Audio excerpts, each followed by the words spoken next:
Kami dari laboratorium forensik di sini kami lakukan pemeriksaan untuk menentukan lokasi api pertamanya dan penyebab.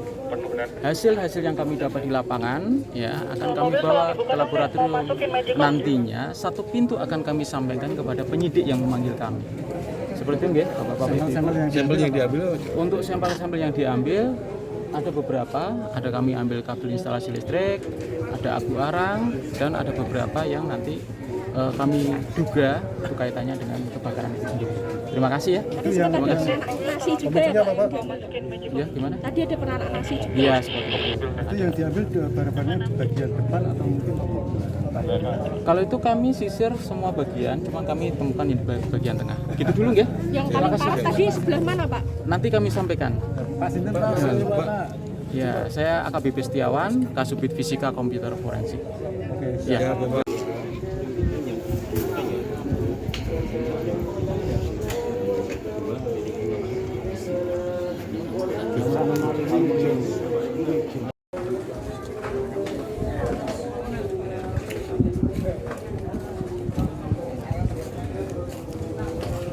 Yang pertama saya ucapkan bela sungkawa yang sebesar-besarnya kepada keluarga. Ya, musibah ini tentu menjadi musibah yang memilukan untuk kita semua dan kita turut prihatin. Yang kedua, saya terima kasih kepada kawan-kawan pemerintah Kota Semarang yang gercep, ya, ini terutama pasca musibah ini sudah langsung dinas sosial, terus kemudian saya undang Perkim bersama Pak Lurah, Dinsos, Perkim, terus apa nih, Damkar, BPBD, terus apa yang bisa saya ajak ke sini untuk bisa sesegera mungkin meringankan penderitaan, terlebih lagi adalah meneruskan kehidupan selanjutnya.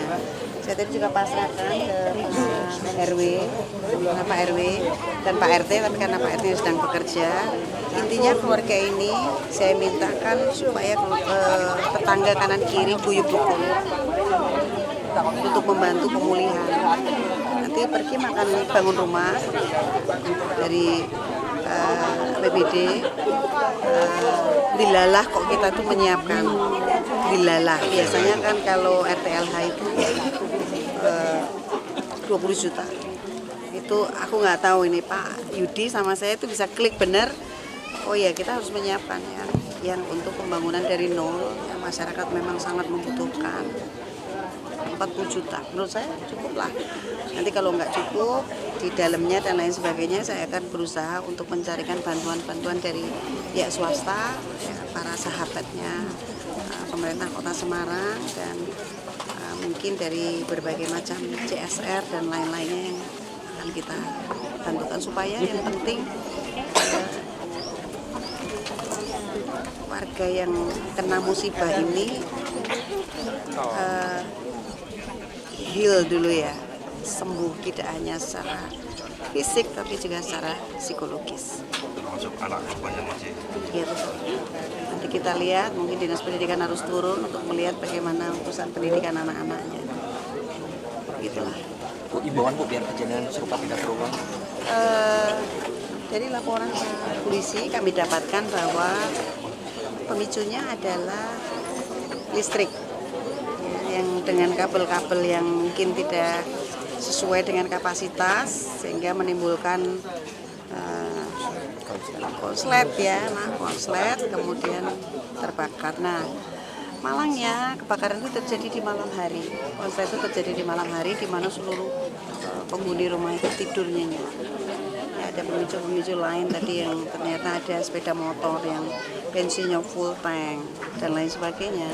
Sehingga itu memang ya membuat musibah ini terjadi. Harapan saya mungkin ini berarti masyarakat harus aware kalau misalnya mau membeli kabel, memberi stop kontak dan lain sebagainya, ditanyakan kepada toko listriknya ini kapasitasnya berapa.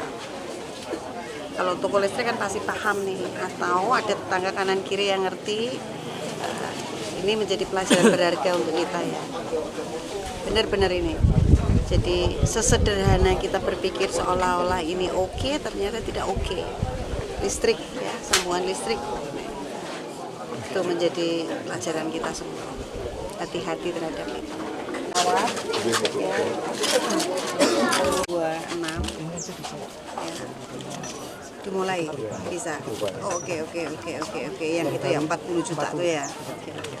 Jadi nanti dibangun pelan-pelan ya, dibantu oleh pergi.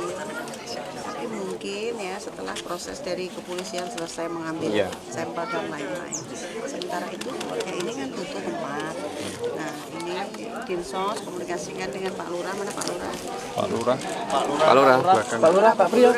Ini selesai. Nanti setelah itu pergi akan melakukan pembangunan gratis dari pemerintah kota. Seluruh tetangga kanan kiri diminta untuk ikut nyengkuyung keluarga ini supaya dapat mengurangi beban-beban yang sedang kita lakukan BPBD. Intinya bahwa keluarga ini harus terawat dengan rapi.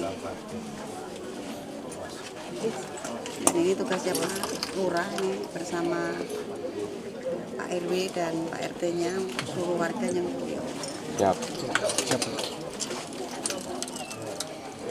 supaya menjadi lebih ringan lagi.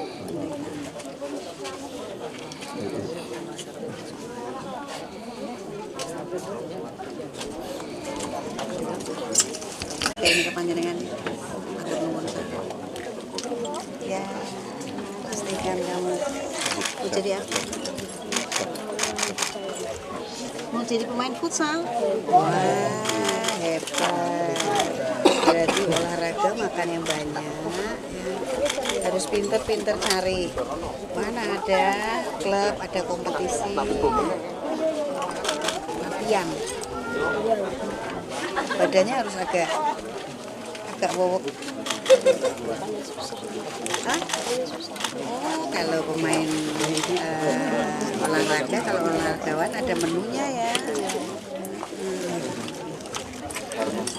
Menunya harus khusus, mamnya harus banyak. Karena futsal itu untuk gerak ya. Jadi diperbaiki ya menunya ya. Mampir lah. Kamu mau jadi apa sayang? Dari TikTok sama terus kan itu sudah jalan yang benar. Mudah-mudahan jadi koki yang hebat. Datang Ibu. Ya, saya mohon maaf bisa lama. Sekarang Maret. Tip ya Pak.